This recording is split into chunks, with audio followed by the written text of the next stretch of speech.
श्री महाभारत खिलभाग हरिवंश पुराण भविष्य पर्व 40वां अध्याय। देवताओं को अपनी प्रभु तत्व की प्राप्ति। देवराज इंद्र की संपूर्ण लोकों के अधिपति पर प्रतिष्ठता। सत असत पुरुषों को यथोचित गति के लिए आदेश देकर भगवान का अंतर्ध्यान होना तथा देवेंद्र द्वारा पर्वतों के पंख का छेदन।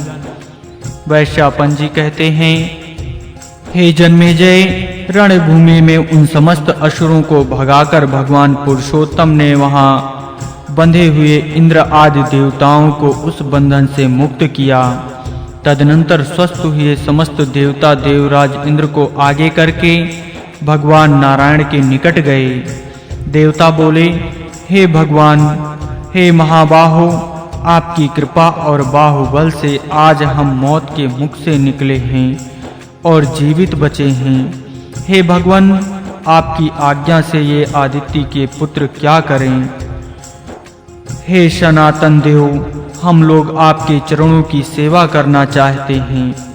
वैश्यापंजी कहते हैं, हे जन्मेजय, देवताओं की ये बात सुनकर भगवान कमल नयन श्री हरि ने जिनका शत्रु मारा गया था उन देवताओं से प्रसन्नता पूर्वक कहा।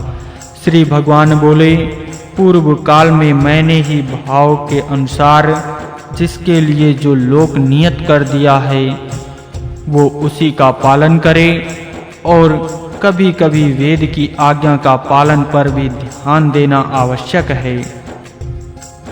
अब तुम्हें यज्ञ भाग के साथ ही अपना ऐश्वर्य भी प्राप्त हो गया है, अतः अब तुम्हें उस वेदयाज्ञ का भी पालन करना चाहिए जिसका पूर्व काल में मैंने ही निर्देश किया है।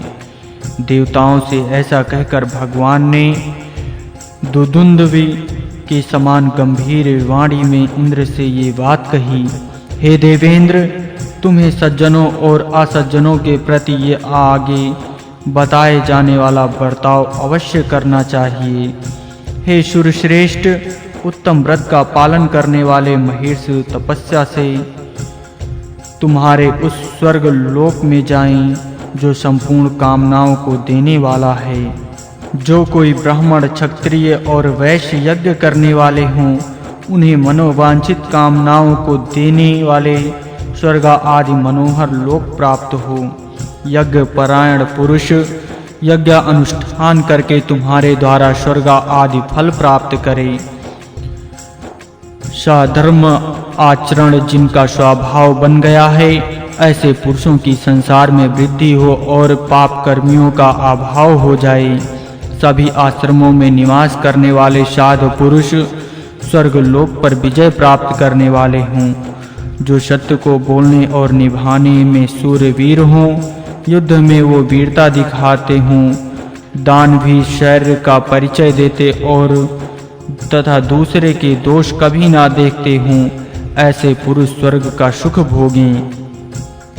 जो मनुष्य श्रद्धाहीन, कामी, स्वार्थ परायण, सठ, ब्राह्मण द्रोही और नास्तिक हो वे नरक में जाएं। हे देवेश्वरों, मेरी कही हुई इस बात का पालन करो, तब मेरे रहते हुए तुम सब लोगों को शत्रुगण बाधा ना दे सकेंगे। ऐसा कहकर शंख चक्र और गदा धारण करने वाले भगवान नारायण देव अंतर्ध्यान हो गए। भगवान वराह का ये अद्भुत चरित्र देखकर संपूर्ण देवताओं को महान विस्मय हुआ। वह भगवान वराह को नमस्कार करके वहां से स्वर्ग लोक को चले गए।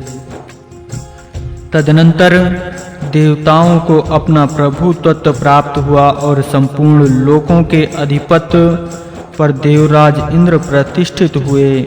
दानव गणों से छुटकारा पाकर पृथ्वी प्रातक अवस्था को प्राप्त हो स्वस्थ हो गई। पृथ्वी को स्थिर रखने के विषय में पर्वतों को अपराधी जानकर भगवान देवराज इंद्र ने उन्हें अपनी जगह पर स्थापित करके 100 पर्व वाले ब्रज से उन सब की आंखें काट दी। बुद्धिमान इंद्र ने उस समय सभी पर्वतों के पंख काट दिए, एकमात्र मैनाक पर्वत ही पंखधारी रह गया। देवताओं ने उसके साथ ये शर्त कर ली थी कि समुद्र में स्थित रहने पर तुम्हारे पंख नहीं काटे जाएंगे। महात्मा नारायण का ये वराह नामक प्रादुर्भाव श्रेष्ठ ब्राह्मणों द्वारा पुराण में वर्णित है। नाना श्रुतियों से अनुमोदित श्री कृष्ण द्वापन व्यास के इस मत का उपदेश अपवित्र कृत घन और निरसांश पुरुष को नहीं देना चाहिए। हे राजन, जो क्षुद्र हो, नीच हो, गुरुद्रोही हो, शिष्य न हो और कृतज्ञ हो, ऐसा पुरुष को भी इसका उपदेश नहीं देना चाहिए। ये देवताओं की विजय का प्रसंग है। जिन मनुष्यों को आयु, यश, भूमि और विजय पाने की इच्छा हो, उन्हें इसको अवश्य सुनना चाहिए। ये प्रसंग पुराणों और वेदों से संबंध रखता है। ये कल्याणप्रद तथा महान मंगलकारी है। समस्त प्राणियों को पवित्र करने वाला तथा तत्काल विजय प्रदान करने वाला है। हे नृपश्रेष्ठ, हे कुरुनंदन, महात्मा वराह के प्रादुर्भाव की ये कथा मैंने क्रमानुसार तथा यथार्थ रूप से कही है। जो लोग पवित्र यज्ञों द्वारा देवताओं और पितरों का यजन करते हैं तथा प्रतिदिन अपने मन से आत्मा का चिंतन करते हैं, वह भगवान विष्णु की ही आराधना करते हैं। हे राजन, जो संपूर्ण लोकों की गति देवताओं के सहारे, वेदों के प्रादुर्भाव स्थान, आत्मयोनि, ब्रह्मा के भी आश्रय तथा अपने हित के स्थान हैं, उन महावराह रूपधारी भगवान को तुम नमस्कार करो। इस प्रकार श्री महाभारत के खिल भाग हरिवंश के अंतर्गत भविष्य पर्व में वराह अवतार विषयक 40वां अध्याय पूरा हुआ।